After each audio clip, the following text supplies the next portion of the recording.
Hello and welcome to Be Kind, a series all about living cruelty-free and being a kind human. In this video I'm going to be listing what I think are some of the most important things that you should know about going cruelty-free. Just a quick note to say that this is all based on my own research, so I'm sorry if I've missed anything out. It's a very vast and complicated topic and it's developing all the time, but hopefully this will give you the basic knowledge that you should have about the subject.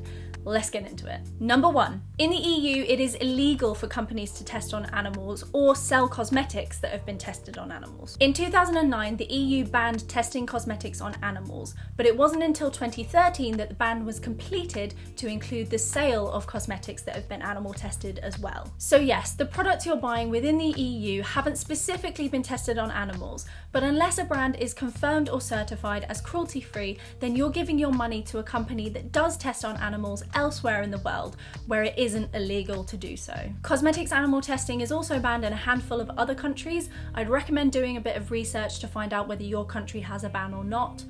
Unfortunately, it probably doesn't. Number 2, animal testing is mandatory in China. All foreign cosmetics companies are required by law to test their products on animals in order to sell in China. This includes both the ingredients and the finished product. So if a company claims to not test on animals but sells their products to China, they're not cruelty-free. However, it was recently announced that China are now looking into alternatives to animal testing. Nothing's set in stone yet, but it's good to see them taking a step in the right direction. Number 3.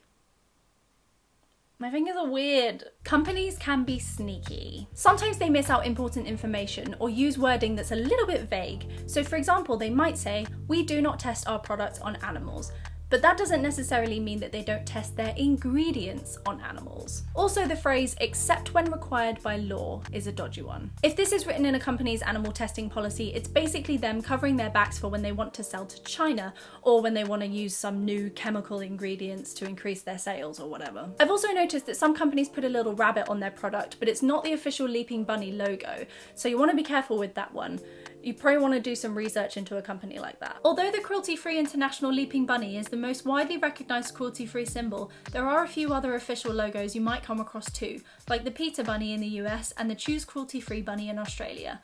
If it's not one of these three, there's a high chance it's fake, so do watch out. Number 4, parent companies are a thing. A parent company is basically a very large company that owns a bunch of smaller companies. So for example, The Body Shop is owned by L'Oreal. This means that the smaller company may claim to be against animal testing, and this may very well be true, but they're owned by a bigger company that probably do test on animals. So ultimately, your money is still filtering back and paying a company that practices and endorses animal testing. So The Body Shop claimed to fight against animal testing, but since 2006, they've been owned by L'Oreal, a huge company that tests on animals, sells to China, and isn't approved under the Humane Cosmetics Standard, as stated by Cruelty-Free International themselves. It's worth noting there is the argument that continuing to buy from these smaller, compassionate brands sets an example for the parent companies and will hopefully cause them to recognise that fighting against animal testing is important and might encourage them to stop testing on animals themselves. This isn't really a right or wrong situation, it kind of just depends on your own personal opinion, and obviously it's up to you whether you want to buy from these brands or not. So there you go, hopefully this helped if you wanted to learn about this subject,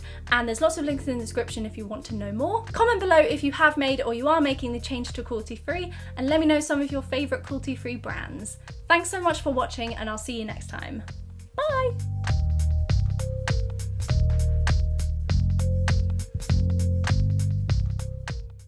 The EU banned testing cosmetics on animals, but it wasn't until the sun's coming out. The sun's coming out for them animals in the EU, oh yeah.